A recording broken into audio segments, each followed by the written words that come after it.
Good morning, everyone. My name is Evelien Hauwaerts. I'm curator of the Medieval Manuscripts collection at Bruges Public Library.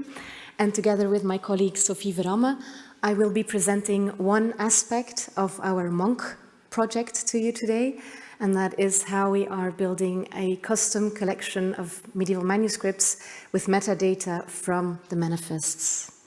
So Mmmonk stands for Medieval Monastic Manuscripts, Open Network Knowledge. It's a collaboration between 4 partners, which you see listed on the screen. So Bruges Public Library, Ghent University Library, Bruges Major Seminar, also known as Groot Seminarie, and Ghent Diocese. It's funded by the Flemish government. The project started in March 2019, and it will end soon, at the beginning of November this year. Our 4 project goals are to provide digital access to the circa 820 Mmmonk manuscripts. I'll explain in a second what those are. To build our website on open and sustainable principles, and this includes the maximal use of IIIF. To raise IIIF awareness among end users, and to provide a rich context for the manuscripts. So this means educational and editorial content. Next slide, please. What are Mmmonk manuscripts? The Mmmonk manuscripts are the surviving manuscripts from 4 Flemish abbeys, listed on the screen. I wish I could talk more about those manuscripts, but that's not the purpose of this talk. But throughout the presentation, you will see slides from the dataset, from the corpus on the screen. On the next slide, you will see, yes, there we go, that we have identified 823 manuscripts. So far, I guess I'm sure there will be new manuscripts in the future because research is ongoing. So those 823 manuscripts, you can see the distribution on the screen per abbey. A large bulk of them are kept today at our 4 partners' institutions. And again, you can see the distribution. For Mmmonk, we have digitized almost all of them, specifically in Bruges, where a lot of work was still to be done. And so all of them have been digitized, bar the ones that need conservation treatment first. We also provided, so we made all of these manuscripts compatible in IIIF. Now in Bruges, so at our library and at the Major Seminar and at Ghent Diocese, we don't have a very large IIIF infrastructure. We are small institutions. But Ghent University Library obviously has, as a front runner in IIIF. And for this project, we were able to use their IIIF services called Shared Canvas. So the tally is at 636 manifests so far. Then there are also 130 manuscripts in external collections in Europe and North America. And of those, 51 already have manifests, and that number obviously keeps growing. Next slide, please. On this slide, you can see those external collections. Very quick overview. So there are about 40 institutions, and in green I've marked the institutions where all of our Mmmonk manuscripts are already available in IIIF. In orange or yellow are the ones where part of the manuscripts are available, and the rest is, well, for the future. So in total we have a data set of 687 manifests. And because of the provenance, the shared provenance, this is a very coherent and limited, well-defined data set, which is ideal for experimenting. Next slide, please. So we started working in 2019. And in the first stage, we focused on creating building blocks. So we started digitizing with an external partner, and we worked on metadata enrichment. So we enriched metadata with linked open identifiers, and we also added additional and new information to provide richer descriptions. In the second stage, we continued working on those building blocks, and in the end, we digitized 565 manuscripts. This includes the manuscripts at the Groot Seminarie, which had never before been digitized or put online. So that's a huge step. We also conducted user interviews on IIIF experience because we really wanted to know what the needs were from an end user's perspective. And in general, we tried to get a lay of the land to see where we could push the envelope on IIIF development for users. So in stage 3, we focused on, so based on those preparations, we decided to focus on minimal IIIF.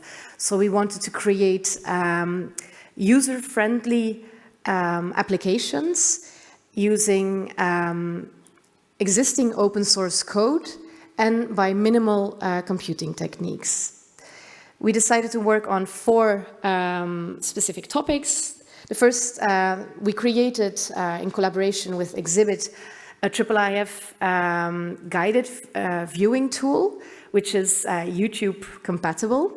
So this is really focused on creating a tool for education. Then secondly, we created a demo or a showcase on how to present various layers of annotations on a medieval manuscript, specifically on the Liber Floridus at Ghent University. Then thirdly, we are in the process of creating tutorials and workshops aimed at end users for use of IIIF in education, communication, and research. And then finally, and that's the topic of our talk today, we are in the process of building a custom collection where we aggregate metadata from the manifests to see how far we can jump. And that's where I hand the mic to my colleague, Sofie. Next slide, please. So while IIIF is already commonly used to share images, the same principle for sharing metadata interoperably is not yet common. More commonly, metadata are ingested using OAI, PMH, or other ways of ingesting map structured data. Most of the time, this requires metadata mapping from the providing cultural heritage institution, which can be cumbersome and time-consuming and less accessible as a researcher or as someone who wants to put collections together. We wanted to find out if it was possible to browse and ingest metadata, search through metadata on our platform with the same ease as the way we use IIIF-based images, just using the IIIF manifest link. Working in a project environment and with a limited data set provided us with time and means to go and experiment about this.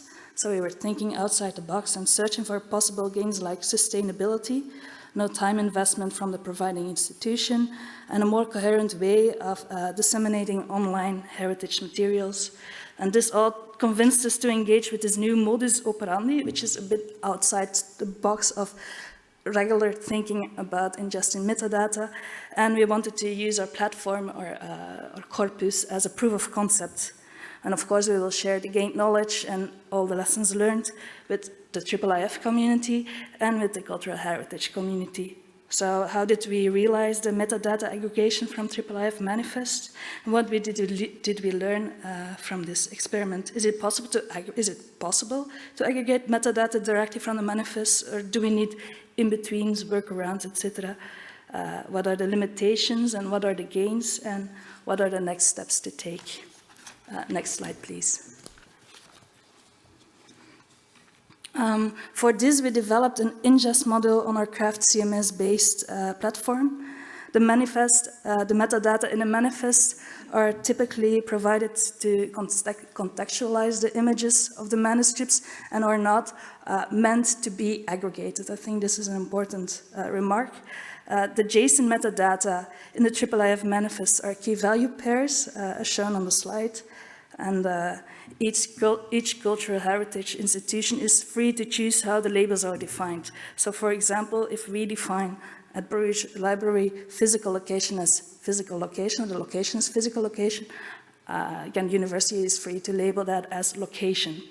So of course, that brings along some problems in that area. So there's a variation of degree also in enrichment of the metadata. So on the one hand, we have a very large bulk of our own manifests, so from the project partners, and these circa 700 manifests, they are a relatively coherent set in label definitions and richness in metadata. By means of some very simple mapping rules, it is therefore very easy to ingest those metadata, those JSON metadata, into our module.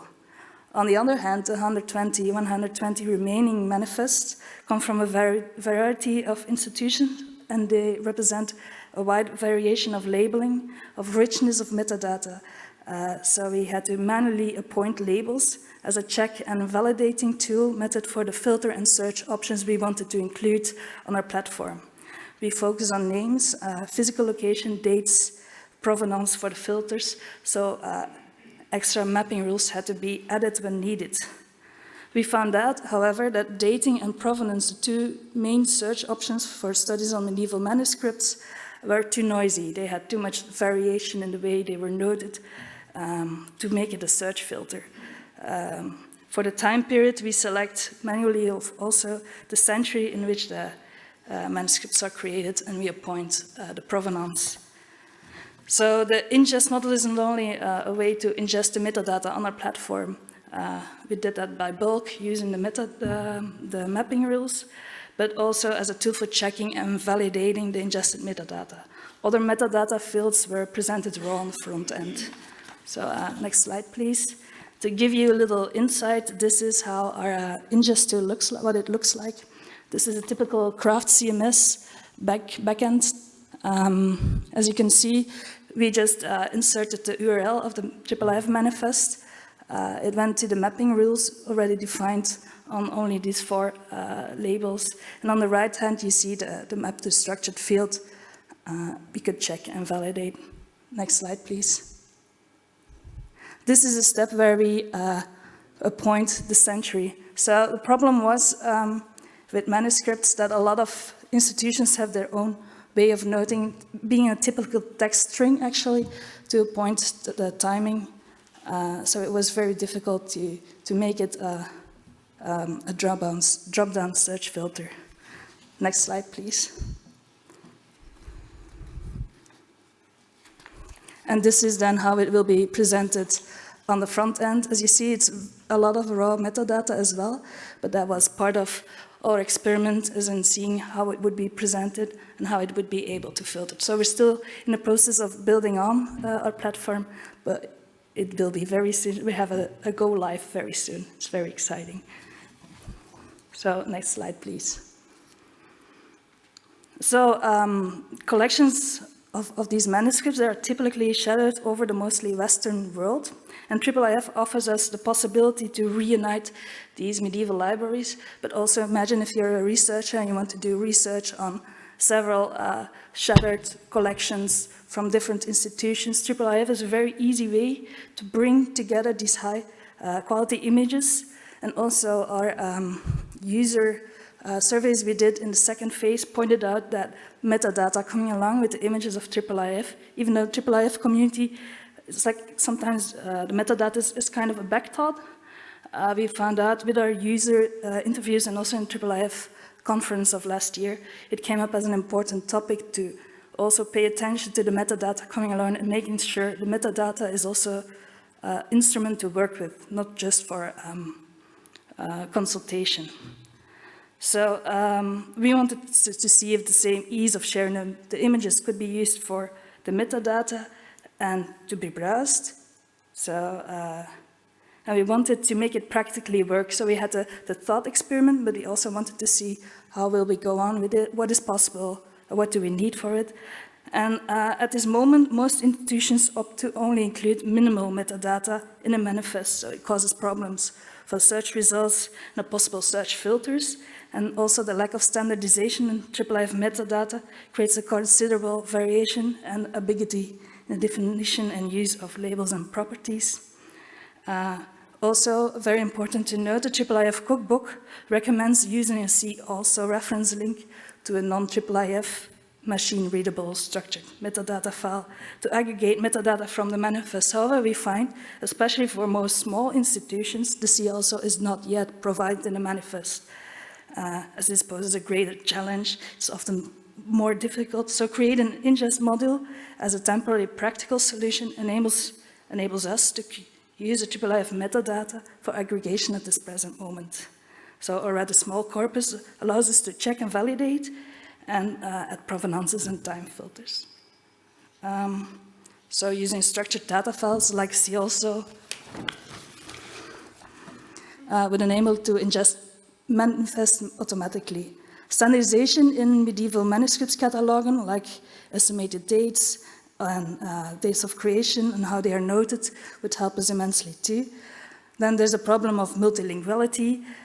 So using broad uses of linked open data, including VIAFs, etc., would also help a lot. So a great care for structured data files, a standard cataloging system, broad use of linked data would enhance the interoperability. So meanwhile, while we are waiting for that part of the dream to come true, and while others are actively working on it, we created the Ingest module as a practical workaround, and our platform serves as a proof of concept for the direct aggregation of the metadata. So obviously we will end this project with the first part of the project, which was the digitization of the medieval manuscripts. And this in itself already serves as a great example for the benefits of IIIF. It will unite the manuscripts from different institutions and be a basis for further experiment and research on our manuscripts. Using digital humanities, methods for research on our manuscripts will be powered by IIIF as an interoperable facilitator. And it will increase our comprehension and knowledge about the manuscripts. So it is our honor to be part of that small link in the conservation and digitization, dissemination of this amazing heritage. Voilà. Next slide, please. Voilà. We also have a little calendar we would like to share with you. So on the 1st of December, we have a festive launch of the platform. You're all very invited. And we also have a Mmmonk school, which is an online classes for experts, but for beginners in specific regions of medieval studies. So like it's biography, manuscript bindings, art historical analysis, heraldry, etc. The calendar is on our website. And on 17 February, we organize a seminar here. And it's going to be all about Mmmonk, very specific in the morning. We're doing everything Mmmonk. And then in the afternoon, we're doing IIIF in collaboration with IIIF Fridays. Voilà, next slide, please. And this is us. If you want to get in touch with us, please feel free to email us or contact us or check our website. The new platform is not up yet. That will be beginning of November, beginning of December. So thank you very much.